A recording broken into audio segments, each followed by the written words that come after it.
Living with my disabled uncle became a nightmare when our power-hungry HOA board member started harassing us over his wheelchair lift. But she had no idea. She just picked a fight with a federal judge who specializes in housing discrimination. And now it's time to teach her a $2 million lesson about messing with the wrong family. Will Sarah's crusade against neighborhood aesthetics cost her everything? Welcome to my channel. Please subscribe if you want more Karen and HOA stories. I'll never forget the day Sarah Peterson first showed her true colors. It started on a sunny morning when the construction crew arrived to install Uncle Phil's wheelchair lift. I was in my home office, reviewing case files, when I heard her shrill voice through my open window. "Excuse me, what do you think you're doing?" Sarah marched across my front lawn in her designer yoga outfit. Phone already recording. The construction workers paused, looking confused. I quickly headed outside, knowing this wouldn't be good. Sarah had always been nosy, but this was different. "Morning, Sarah," I said calmly, closing my front door. "Is there a problem?" She waved her phone at me like it was some kind of weapon. "You can't just make changes to your house without HOA approval. This is a violation of our community standards." Her perfectly highlighted hair bounced as she shook her head dramatically. I took a deep breath, remembering how Uncle Phil had cried when he realized he couldn't climb our front steps after his stroke. "Actually, Sarah, I submitted the paperwork 3 weeks ago. The lift is necessary for my uncle's medical needs." "Well, I never saw any paperwork," she snapped, tapping away at her phone. "And I'm on the board. This lift will destroy our property values." "What's next? Turning your garage into a hospital ward?" The construction crew leader stepped forward, holding up his permit. "Ma'am, we have all the proper city approvals." Sarah cut him off. "City approvals don't matter here. We have our own rules." She turned to me with a smirk. "You'll be hearing from the board about this. Hope your uncle enjoys climbing stairs for a few more months." My blood boiled, but I kept my voice steady. "Sarah, you might want to research the Fair Housing Act before making threats." Being a judge had taught me to stay calm in tense moments, but watching her mock my uncle's disability tested my patience. As she stormed off, I noticed other neighbors peeking through their windows. Mrs. Chen from across the street gave me a sympathetic wave. Her husband also used a wheelchair, and Sarah had tried to stop them from installing a ramp last year. But they'd backed down and removed it. I wouldn't make the same mistake. That evening, while helping Uncle Phil settle into his new room, I didn't tell him about Sarah. He'd been through enough, learning to navigate life after his stroke. "The lift should be ready tomorrow," I said, watching him struggle with his walker. "Thanks, kiddo," he smiled, his words slightly slurred. "You didn't have to do all this." I hugged him gently. "You're family. We take care of each other." Later that night, I heard clicks outside. Peeking through my curtains, I spotted Sarah taking photos of my house with her flash on. She was measuring the lift's foundation with a tape measure, writing everything down in a little notebook. I grabbed my phone and started recording her trespassing. Something told me I'd need evidence later. As I watched her sneak around my property, I opened my laptop and pulled up the HOA bylaws. If Sarah wanted a fight, she'd learn the hard way that she'd picked the wrong house and the wrong judge to bully. The next morning, a bright orange violation notice was stuck to my front door. The fine was $500, with a demand to remove the unauthorized structure within 48 hours. But what caught my eye was the small note scrawled at the bottom. "Further violations will result in liens against your property." I carefully removed the notice, adding it to my growing file of evidence. Uncle Phil would arrive home from the rehabilitation center tomorrow, and he would have his wheelchair lift. No matter what Sarah Peterson and her precious HOA board had to say about it, what I didn't know then was that this was just the beginning. Sarah's crusade against my uncle's wheelchair lift would soon expose a pattern of discrimination that would shake our entire community to its core. And it would all start with a mysterious envelope I'd find in my mailbox the very next day. I knew something was wrong when I saw 3 envelopes from the HOA stuffed in my mailbox, each marked urgent in bright red letters. The first one had a $500 fine for the wheelchair lift. The second demanded we restore the property to its original condition within 48 hours. The third one really got my blood boiling. It was a complaint about Uncle Phil's medical van being parked in our driveway. Sarah Peterson had been busy. Not only had she convinced the HOA board to fine us, but she'd also gone door to door telling neighbors our modifications would lower everyone's property values. I watched from my kitchen window as she pointed at our house during her morning power walk, showing something on her phone to Mrs. Rodriguez from across the street. A few minutes later, my phone buzzed with a neighborhood app notification. Sarah had posted pictures of our lift, calling it an unsightly metal contraption and asking if anyone else was concerned about the direction our beautiful community is heading.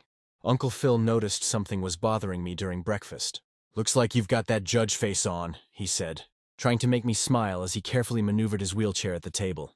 I didn't want to worry him, but he deserved to know. When I showed him the letters, he got quiet.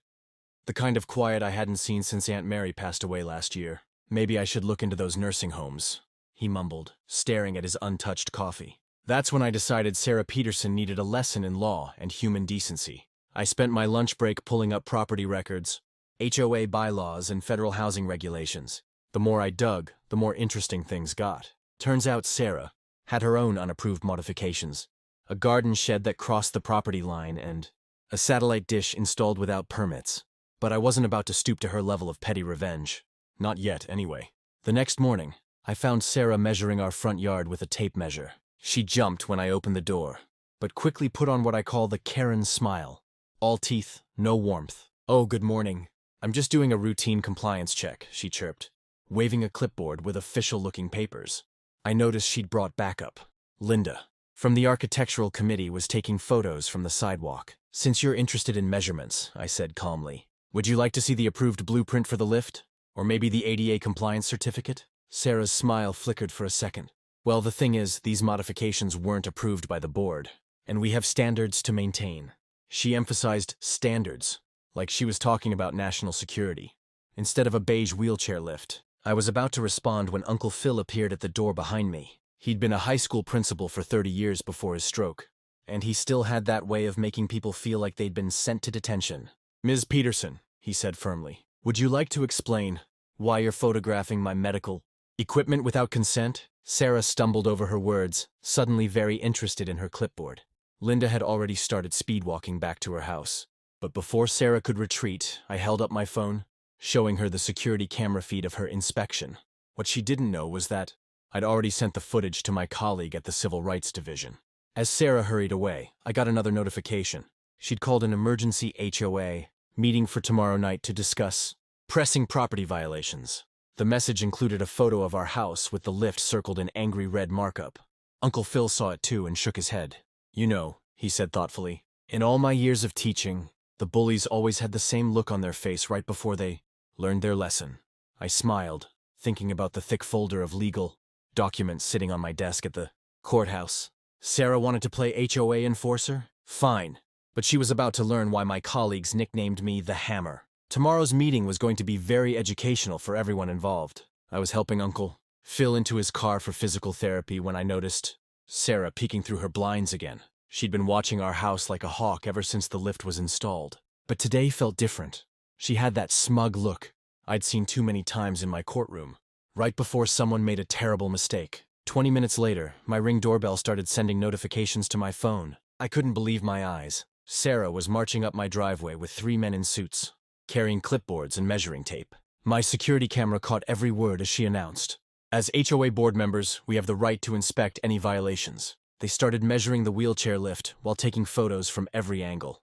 I called the police immediately, but stayed on the line, watching through my security cameras. Sarah was pointing at my flower beds now, writing furiously on her clipboard. One of the men looked uncomfortable, checking his watch and glancing at the property line, markers I'd carefully installed last weekend. Smart man. He knew they were trespassing. The police arrived just as they were measuring my front door width. Officer Rodriguez, who'd helped Uncle Phil with his wheelchair several times at the grocery store, recognized our house immediately. "Ma'am, do you have written permission to be on this property?" he asked Sarah. "We're the HOA board. We don't need permission." Sarah's voice got higher with each word. She waved a stack of papers in Officer Rodriguez's face. "We have reports of multiple violations, including this illegal structure that's destroying our property values." I pulled into my driveway right then, making sure my dash cam caught everything. Sarah spun around, her face turning red when she saw me. But instead of backing down, she marched right up to my car window. "Since you've ignored our notices, we're conducting an official inspection. This monstrosity has to go, or we'll put a lien on your house." I stayed silent, letting my phone record everything as she ranted about property values and neighborhood character. The other board members were backing away now, finally realizing they'd crossed a line. But Sarah was just getting started. "And those ramps you're planning to install in the backyard? Don't even think about it. The architectural committee will never approve them." She waved another violation notice in my face. "This one's for $1,000, and they'll keep coming until you remove that eyesore." What Sarah didn't know was that I'd spent the morning filing paperwork with the county. Every property line, every easement, and every HOA bylaw was documented. I had satellite images showing dozens of unapproved modifications to other houses, including Sarah's oversized gazebo that stretched 3 feet into the common area. I caught Officer Rodriguez hiding a smile as I calmly took pictures of everyone's positions on my property. He'd testified in my courtroom before and knew exactly what I was doing. Building evidence, creating a record, letting them dig their own hole deeper with every word. "Ma'am," Officer Rodriguez interrupted Sarah's rant, "I need to see the HOA's written inspection policy." She froze. We all knew it didn't exist. "And I'll need to see the advance notice you provided to the homeowner." Another requirement they'd ignored. The other board members were already hurrying to their cars, but Sarah stood her ground, clutching her clipboard like a shield. "We'll see how you like it when every violation is posted at the next meeting," she shouted over her shoulder as she finally retreated. I waited until they were all gone before checking my cameras again. The whole incident was perfectly recorded from 4 different angles. As I helped Uncle Phil out of his car later that afternoon, Sarah was back at her window, probably planning her next move. She had no idea I'd already scheduled an emergency HOA meeting for next week. Let her think she had the upper hand. Every judge knows that the strongest cases are built on letting people reveal their true colors. And Sarah's true colors were about to cost her a lot more than just her position on the HOA board. I walked into the community center's meeting room 10 minutes early, choosing a seat in the back where I could observe everything. Sarah had organized this emergency HOA meeting with barely 24 hours notice, sending urgent emails to everyone about serious property violations threatening our community's values. My neighbors filed in, looking worried and confused. Sarah stood at the front, clicking through her PowerPoint with shaking hands. "Look at what's happening to our beautiful neighborhood," she said, showing pictures of children's bikes left out overnight, unapproved flower colors, and a mailbox painted the wrong shade of brown. With each photo, she added up the fines, clearly enjoying the gasps from the audience. My phone buzzed. A text from Uncle Phil. "Did you get the documents?" I smiled, patting my briefcase. Inside were satellite maps showing Sarah's own unpermitted garden expansion, property line surveys revealing her fence was 6 inches over her boundary, and 15 years of HOA meeting minutes proving she'd never face consequences for her violations. "And now, the worst offense of all," Sarah announced, her voice rising with dramatic flair. The screen changed to a photo of my house, taken from my property without permission. "This hideous metal contraption," she pointed at Uncle Phil's wheelchair lift. "If we allow this to stay, what's next? Our property values will plummet." Mrs. Chen, my elderly neighbor who'd lived here for 30 years, raised her hand. "But isn't that for Phil? He had a stroke." Sarah cut her off. "Rules are rules! We can't make exceptions." That's when I stood up, smoothing my judge's robes I deliberately worn under my coat. The room fell silent as I walked to the front, each step echoing on the wooden floor. "Before we continue," I said calmly, "I'd like to share some photos of my own." I plugged in my USB drive, bringing up the time-stamped pictures of Sarah and her inspection team trespassing on my property. "You see," I continued, removing my coat to reveal my full judicial attire. "As a federal district court judge specializing in housing discrimination, I find this situation fascinating." Sarah's face turned pale. "Did you know that discriminating against disabled residents violates not just the Fair Housing Act, but also the Americans with Disabilities Act?" The room erupted in whispers. Sarah tried to interrupt, but I held up my hand, the same gesture I'd used to silence countless attorneys in my courtroom. "Let me explain what's happening here in terms everyone can understand. My uncle needs this lift to enter and exit his home safely. That's not just a preference, it's his legal right." I clicked to the next slide. A collection of Sarah's social media posts mocking various neighbors, medical accommodations. The fine for willfully violating federal disability laws starts at $16,000 per incident. I changed slides again, showing a calendar marked with each day she'd harassed us, and each day counts as a separate incident. Sarah grabbed her papers, knocking over her water bottle in panic. "This meeting is over," she announced. But the HOA president, Mr. Thompson, finally found his courage. "No, Sarah, I think we need to hear the rest." I opened my briefcase, pulling out copies of the property surveys.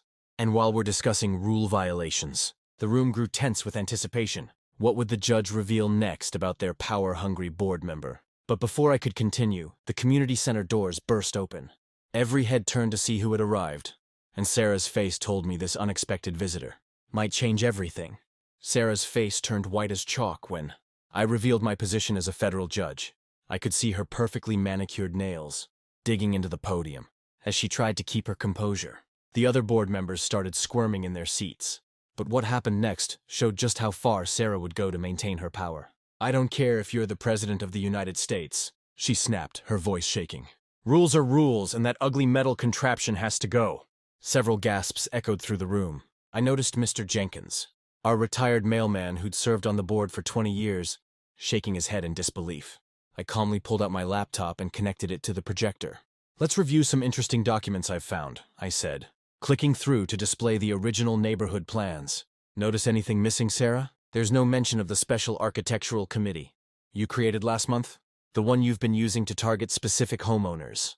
The room grew silent as I switched to the next slide, showing a compilation of Sarah's social media posts. "Here's what you wrote last week. Time to clean up the neighborhood and get rid of the undesirables. Would you like to explain what you meant by that?" That's when Tom Chen, another board member, cleared his throat. "Sarah, you told us Judge Martinez's uncle was installing an unauthorized swimming pool. You never mentioned it was a medical device." Other board members started murmuring, and I could see the tide turning.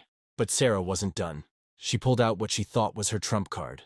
A stack of papers she waved triumphantly. "I have signatures from 30 residents who agree this lift violates our community standards," she declared. I smiled and reached for my own folder. "Funny you should mention that. I've spent the last week talking to those same neighbors. 17 of them signed affidavits stating you misrepresented what they were signing. They thought they were supporting a community garden project." The door creaked open, and Uncle Phil wheeled himself in. Behind him stood Maria from Channel 12 News, her cameraman already rolling. "Hope I'm not late," Uncle Phil said with a grin. "I called some old friends from my reporting days. They're very interested in how an HOA board member might be violating federal disability laws." Sarah's face cycled through several shades of red. She grabbed her designer purse and started for the door, but I wasn't finished. "Before you leave, Sarah, you should know that my clerk has already filed a preliminary injunction. Any attempt to place a lien on my property or enforce these illegal fines will result in immediate federal action." The room erupted in chaos. Mrs. Rodriguez, who'd had her rainbow garden gnomes removed last month under Sarah's orders, stood up and started clapping. Others joined in, while some demanded Sarah's immediate resignation. But then Sarah did something that shocked everyone. She started crying. Not quiet tears, but loud, messy sobs. "You don't understand," she wailed. "Property values are everything. My husband left me last year, and this house is all I have. I can't let anything threaten that." For a moment, I almost felt sorry for her. Almost. Then I remembered how she'd made the Thompson kids take down their basketball hoop the day after their mom's funeral because it created too much noise. I wheeled Uncle Phil to the front of the room. "Sarah, protecting property values is important, but you know what's more important? Being able to get into your own home with dignity. Now, would you like to explain to the news crew why you think aesthetics matter more than basic human rights?" The other board members were already huddling in the corner, frantically whispering about emergency meetings and bylaw revisions. Sarah stood alone, her mascara running down her cheeks, as the camera recorded every moment. My phone buzzed. A text from my colleague, Judge Thompson. "Just saw the live stream.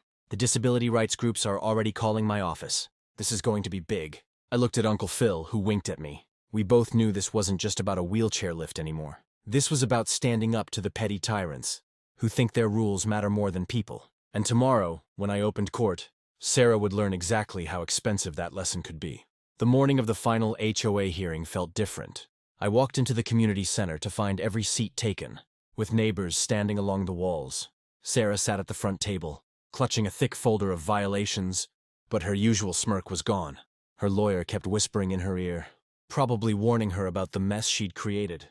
Uncle Phil wheeled himself to the front row, followed by 3 news crews. Sarah's eyes widened when she saw the cameras. "This is a private meeting," she shouted, jumping up from her chair. "No media allowed." I cleared my throat. "Actually, Sarah, I filed a public notice for this hearing last week.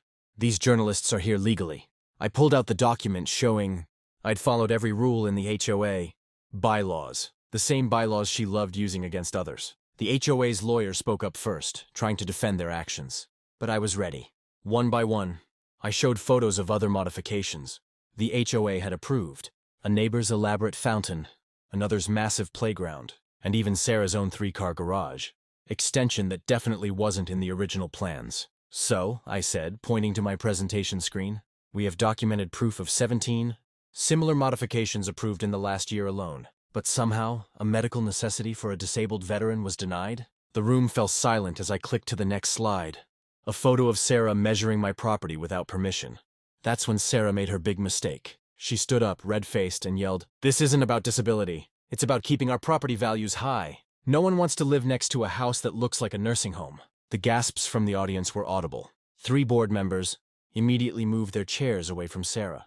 Her lawyer dropped, his head into his hands. "Thank you, Sarah," I said calmly, nodding to Uncle Phil's friend from Channel 5 News, who was capturing every word. I wanted to be fair and offer a simple solution. Approve the lift and drop the fines.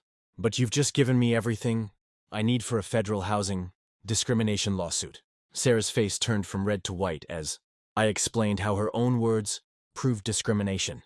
I showed emails she'd sent to other board members, property maps showing she'd trespassed, and photos of her harassing other neighbors who'd stood up for us.